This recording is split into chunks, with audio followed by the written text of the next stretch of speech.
Mtoto wa umri wa miezi 9. Mtoto mwenye umri wa miezi 9 aliweza kunajisiwa vibaya na mtu ambaye hakujulikana kwa sasa huo wakati, lakini hivi sasa tunavyozungumza ni kwamba ameweza kuzuiliwa katika kituo kimoja cha polisi kaunti hiyo. Lakini mtoto huyo wa miezi 9 aliweza kunajisiwa vibaya, na kulingana na madaktari walisema ya kwamba ripoti ilionyesha ya kwamba mtoto huyo anaugua majeraha mabaya sana, ambapo alipata ugonjwa wa fistula. Na vile vile licha ya kwamba alipata ugonjwa wa fistula, ni kwamba aliharibiwa mfumo wake wa kizazi. Yule mtoto alinajisiwa na mtu ambaye alijidai kuwa mwanamke mara ya kwanza, ambapo mamake na watu wake wa karibu walimuona amejifunika, amemchukua yule mtoto amempakata na mwanamke. Kwa hivyo alikuwa amepakatwa na mwanamke, na alipoulizwa mbona umefunika mtoto, akasema ya kwamba anambembeleza alale.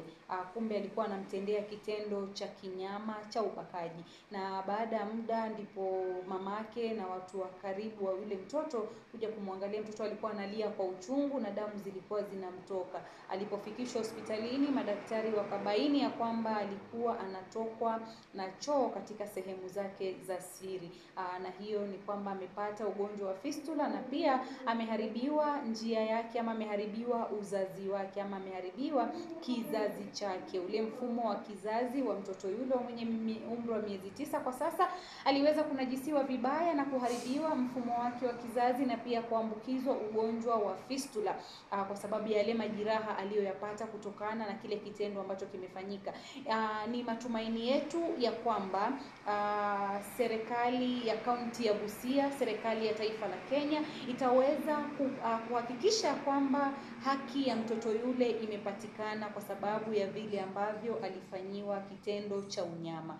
Na ni wito ambao tunautoa kwa heshima na taadhima kwa serikali ya kaunti ya Busia, kwa serikali kuu ya taifa hili la Kenya, kuhakikisha kwamba mtoto yule amepata haki, kwa sababu tayari hivi tunavyozungumza akiwa na umri wa miezi 9 amepata ugonjwa wa fistula. Na si tu ugonjwa wa fistula, mfumo wake wa kizazi umeharibiwa kabisa, kwa sababu alipata majeraha makubwa na bado anaendelea kupokea matibabu katika hospitali moja katika taifa hili la Kenya.